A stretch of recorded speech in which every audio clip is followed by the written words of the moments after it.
जो रंग लाती है उसे हम किस्मत बोल देते हैं। सो मेहनत करता हूं आज भी।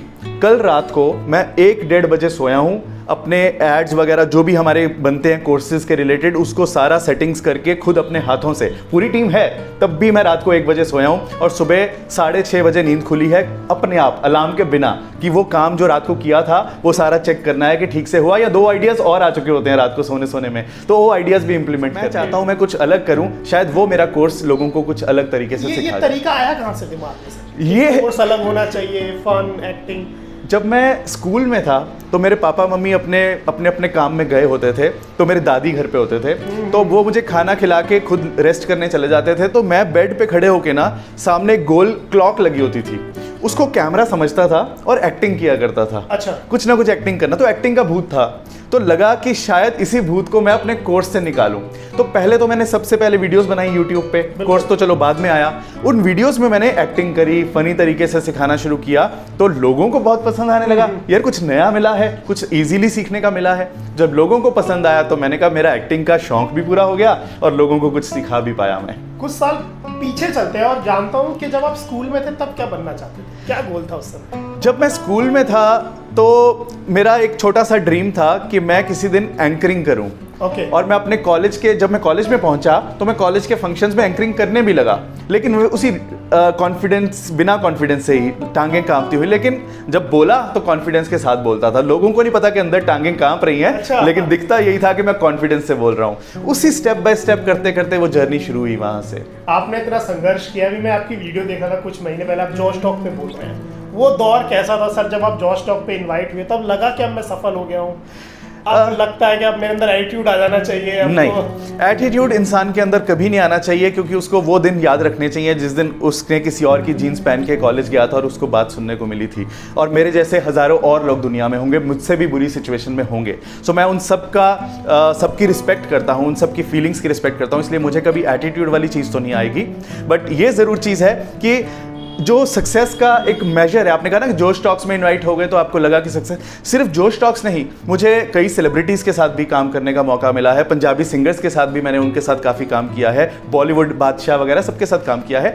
हर बंदा जो है वो अपनी अपनी मेहनत करके वहाँ पहुँचता है, तो हम सब एक मेहनती लोग हैं जो एक प्लेटफॉर्म पर पहुँचते हैं। जोश टॉक्स जिसने बनाया उन्होंने भी तो मेहनत करके बनाया ना। सो हम सब एक ही फ्रेटर्निटी के लोग हैं जो मेहनत करके वहाँ पहुँचे हैं, तो एक जैसे ही हम एक दूसरे को रिस्पेक्ट करते हैं।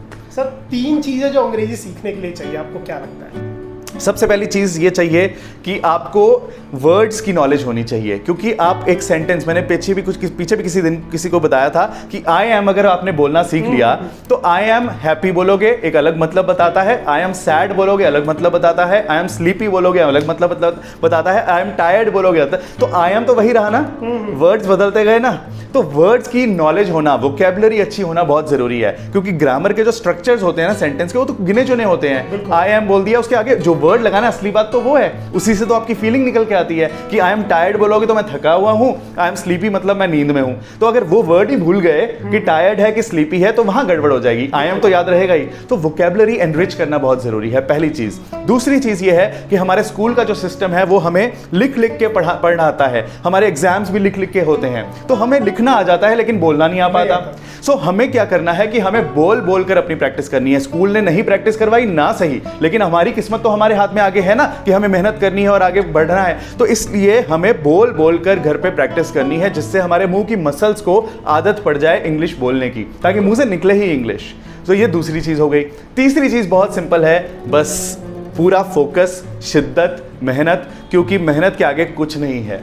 जो इंसान मेहनत करता है ना, किसी को दिखाए या ना दिखाए, अगर आप ऑफिस में जॉब करते हो और मेहनत करते हो, बॉस को पता चले ना चले, कहीं ना कहीं से दुनिया में यूनिवर्स जो है वो आपको रिजल्ट दे देती है। मेरा इस चीज़ में बहुत बिलीफ है। इसीलिए कल रात को भी 1:30 बजे काम कर रहा था, क्योंकि मैंने ये नहीं सोचा कि इसको रिजल्ट जो है कौन देख रहा है कौन नहीं देख रहा, मेरा कोई बॉस नहीं है, कोई नहीं देख रहा, लेकिन मैं मेहनत इसलिए करता हूँ क्योंकि यूनिवर्स जो है वो कहीं ना कहीं से मेहनत करने वाले इंसान को रिवॉर्ड देती है। ये मेरा ऐसा फैन, कोई ऐसा ग्रुप या कोई ऐसा स्टूडेंट आपको अभी तक याद है जिसने आपका कोर्स पढ़ के तरक्की मिली हो, बड़ा सक्सेसफुल, आपको लगा हो यार इसने तो आज आंखों में आंसू आ गए? मेरा जहां मैं हेयर कटिंग के लिए जाता हूं उसने मेरा कोर्स ले रखा है। अच्छा। मेरा जो अपना ड्राइवर है उसने मेरा कोर्स ले रखा है खरीद के।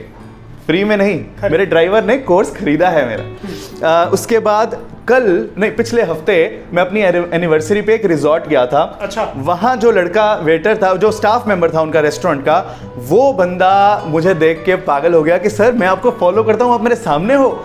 उसकी वीडियो भी मैं बनाई मैंने, और मैं लोगों के साथ शेयर भी करूंगा आगे चलकर। तो वो ऐसे लोग मुझे मोटिवेट करते हैं कि मुझे इनकी ज़िंदगी में चेंज लाना है, और ऐसे लोगों में आया है, ऐसे और कई लोगों में लाना है। बहुत बहुत शुक्रिया। और मेरा आखिरी क्वेश्चन ये है कि सफल होने के लिए क्या चाहिए? सिंपल सी बात है, होना है सफल तो फॉलो अमल। और शिद्दत और मेहनत क्या दे सकती है सर जिंदगी में? शिद्दत, मेहनत का बहुत इंपॉर्टेंट रोल है। वही 3 चीज़ें मैंने जो आपको पॉइंट्स बताए थे, उसमें लास्ट पॉइंट यही था कि मेहनत करो, मेहनत के आगे कुछ नहीं है। मेहनत आपका रंग लाएगी ही लाएगी। कभी ऐसा नहीं हुआ कि मेहनत रंग ना लाई हो। मेरी ज़िंदगी में कभी नहीं हुआ। आई एम श्योर आप सोचने बैठोगे आपकी ज़िंदगी में भी आपको मिलेंगे, जब आपने मेहनत करी और रिजल्ट आता ही आता है। बहुत बहुत शुक्रिया। एक बड़े शायर ने अच्छी एक बात कही है कि ऊंचाई नहीं होती उस पतंग की, क्योंकि इसकी डोर किसी और के हाथ में होती है। ऊंचाई तो होती है उस पेड़ की जो जितना जमीन में गड़ा होता है उतना ही आसमान में खड़ा होता है।